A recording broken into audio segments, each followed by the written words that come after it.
Me indicó que la siguiera, pero le dije deteniéndome, ¿no estará tu padre o tu familia allá arriba? No hay nadie, me contestó. Mi padre se ha marchado con mi madre esta mañana al pueblo. Mis hermanos están trabajando en el maizal y yo voy a prepararles el almuerzo. Ven y te daré de almorzar. La seguí. Llegamos a las casitas y allí ella hizo lumbre. Yo me puse a soplar, y mientras ella preparaba rápidamente un asado de gallina, huevos y un jarro de leche, y amontonaba en una gran jícara pintada de verde olorosas y provocativas frutas, yo arreglé, también por indicación suya, algunos platos que colocamos después en un canasto. Una vez que todo estuvo dispuesto, almorzamos ella y yo alegremente. Parecía que éramos amigos hacía 10 años.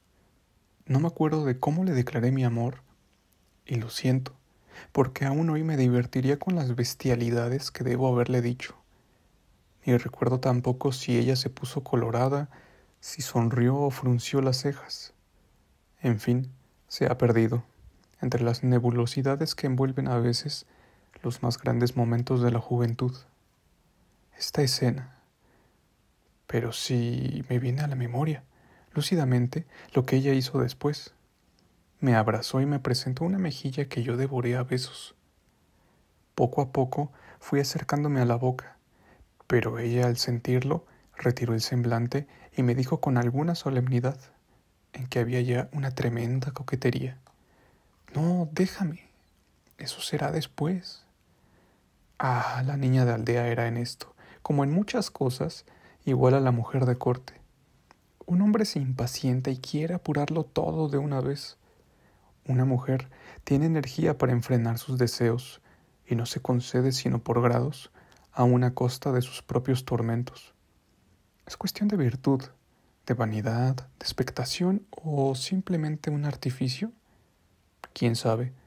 Pero si hay en ello una dosis de cada una de estas cosas, entiendo que de la primera la dosis es pequeñísima. ¿Te casarás conmigo?, me preguntó Antonia, cargándome la canasta con el almuerzo. Sí, me casaré. Si no me casara yo contigo, me moriría. A los 13 años, y aún a doble tiempo, promete uno casarse con todo el mundo con una facilidad asombrosa, y lo peor es que suele hacerla como lo dice. A los 13 años también, cree uno que si no le dan a la muchacha que le gusta, puede morirse.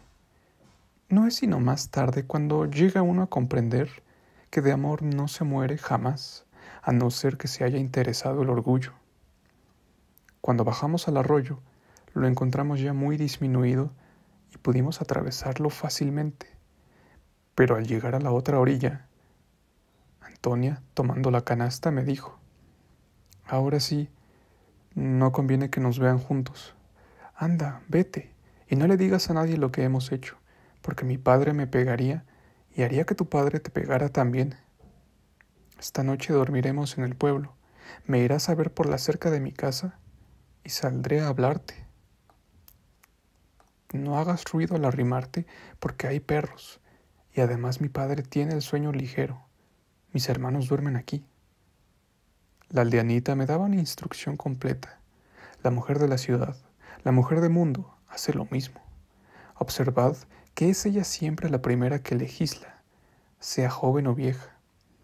El hombre no ejerce la dictadura sino después, a no ser que sea un papanatas, porque entonces se quedará en eterno vasallaje. Y cuidado, que no será ya en su provecho, sino en el de otros. Antonia se puso a mirarme amorosamente.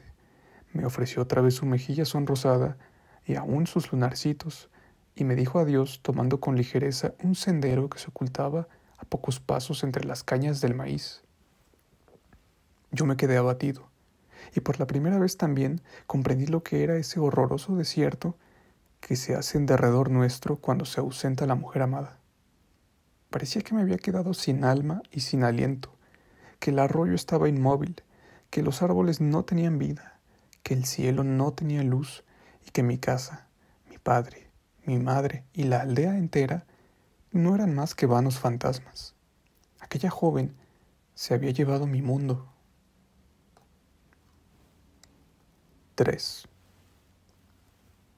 Pasé aquel día soñando y rumiando las sensaciones que había tenido en la mañana. Como mi familia estaba acostumbrada a las excentricidades de mi carácter, no paró la atención en aquella agitación extraña de que me sentía sobrecogido, ni en aquel aparente mal humor que me hacía permanecer obstinadamente callado. Por otra parte, yo procuré estar el menor tiempo posible en mi casa, y según mis inclinaciones, volví a salir al campo, solo que esta vez tomé un rumbo opuesto a aquel en que se hallaba el lugar querido en que había pasado mi primera escena de amor. Me dirigí por las escarpadas orillas de otro riachuelo a una montaña vecina. Tenía deseos de estar absolutamente solo y de entregarme a mis pensamientos en el silencio de los bosques. En pocos momentos comencé a trepar por las rocas y fui a escoger una punta desde donde podía dominar el pueblo y el hermoso y pequeño valle en que está situado, y que verdegueaba entonces con los sembrados, divididos simétricamente. A mi lado y a mi espalda se extendían grandes y espesos bosques de encinas y de pinos en los que reinaba un silencio solemne, apenas turbado de cuando en cuando por el blando rumor de las hojas agitadas por el viento suave del mediodía. A mi frente y abajo de mí tenía el pueblo y el valle. Muchas veces había contemplado este mismo panorama, pero jamás me había parecido tan bello. Era que faltaba algo que lo animara a mis ojos. Entonces me pareció encantador, y realmente mi pueblo era bonito. El caserío era humilde, pero gracioso. La pequeña iglesia, que a mí se me figuraba el edificio más gigantesco del mundo, tenía 2 torrecillas pardas, que juntamente con la fachada, en que había 2 ventanas laterales y una puerta aplastada y deforme, daban al conjunto un cierto parecido a la cabeza de un burro en estado de meditación. A orillas del pueblo y por todos lados había huertos, y allá al oriente se extendía, coqueto y azul, un lago formado por las vertientes de las sierras que se levantaban en círculo en derredor del pueblo. Aquel día, el pueblo, el lago, las llanuras, los trabajadores que en grupos veía entre las sementeras, los ganados que pastaban en los ejidos y que estaban divididos de aquellos por una gran cerca de piedra que se extendía serpenteando entre los arroyos. Todo me parecía iluminado con una nueva luz. Había alma en ese cuadro antes mudo. Si alzaba la cabeza para contemplar el cielo, lo veía azul, radiante y risueño, con sus nubecillas blancas y transparentes que se tendían en el espacio, formando figuras caprichosas. Yo sentía que se elevaba por todas partes un himno melodioso y solemne que despertaba en mí sensaciones desconocidas.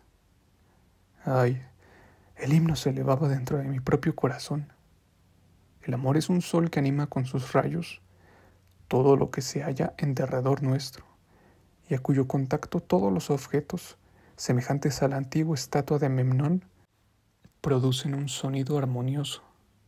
Yo amaba, y eso era todo.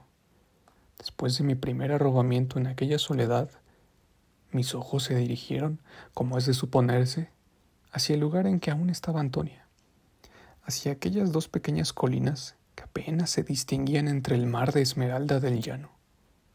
Apenas las había distinguido cuando me acometió el irresistible deseo de volar a aquella parte, y sentí no tener alas para hacerlo con la rapidez del pensamiento. Y aún envidié a las águilas que, levantándose en enormes espirales, dominaban majestuosamente el espacio que cubría aquel lado del valle. Sin embargo, y a pesar de la distancia y de la hora, bajé deprisa de mi peñasco y con la ligereza de mi edad y de mi organización de montañés, me puse en el instante en la llanura y tomé una vereda que debía conducirme en la dirección de las deseadas colinas. El sol declinaba ya, cuando llegué al gran camino que conducía de aquellos lugares al pueblo, y fui encontrando a numerosos trabajadores que con sus instrumentos de labranza se dirigían a sus hogares, aunque no era muy tarde.